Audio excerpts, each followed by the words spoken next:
जिस अभेद्य कवच और कुंडल को ब्रह्मांड का कोई भी अस्त्र नहीं भेद सकता था, जिसे छल से मांगकर देवराज इंद्र ने पूरे महाभारत युद्ध का रुख ही बदल दिया। आखिर उस दिव्य कवच का हुआ क्या? क्या देवराज इंद्र ने उस अजेय कवच को स्वयं धारण कर लिया? क्या वो उसे अपने साथ स्वर्ग ले गए, या फिर पाप के डर से उसे धरती पर ही कहीं हमेशा के लिए छिपा दिया? इस गहरे रहस्य को समझने के लिए हमें उस कूटनीति को समझना होगा जिसे स्वयं भगवान श्री कृष्ण ने रचा था। कृष्ण भलीभांति जानते थे कि जब तक सूर्य देव का दिया हुआ वह जन्मजात कवच और कुंडल कर्ण के शरीर से जुड़ा है, तब तक स्वयं काल भी कर्ण का बाल बांका नहीं कर सकता। अर्जुन की जान बचाने का और महाभारत का युद्ध जीतने का सिर्फ एक ही रास्ता था, और वो था छल। अपने पुत्र को इस महाषड्यंत्र से बचाने के लिए स्वयं सूर्य देव ने कर्ण के सपने में आकर उन्हें आगाह किया था। लेकिन एक महान दानवीर के लिए उसका वचन उसके प्राणों से भी बड़ा होता है। जब देवराज इंद्र एक गरीब ब्राह्मण का भेष धरकर कर्ण के द्वार पर आए तो महादानी कर्ण ने उन्हें तुरंत पहचान लिया। उन्होंने मुस्कुराते हुए कहा, हे देवराज,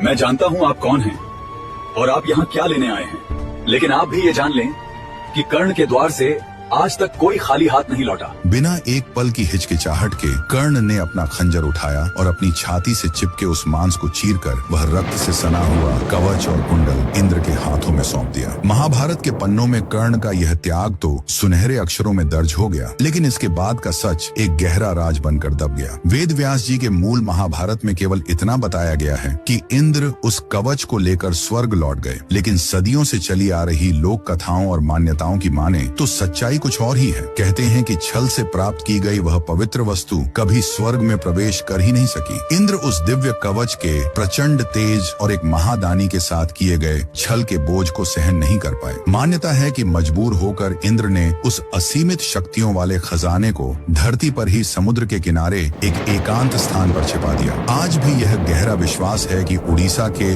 विश्व प्रसिद्ध कोणार्क सूर्य मंदिर के नीचे बनी किसी अत्यंत गुप्त गुफा में कर्ण का वह कवच कुंडल आज भी सुरक्षित है। क्योंकि कर्ण सूर्य पुत्र थे, इसलिए माना जाता है कि इस खजाने की रक्षा आज भी स्वयं सूर्य देव और उफनता हुआ समुद्र करता है।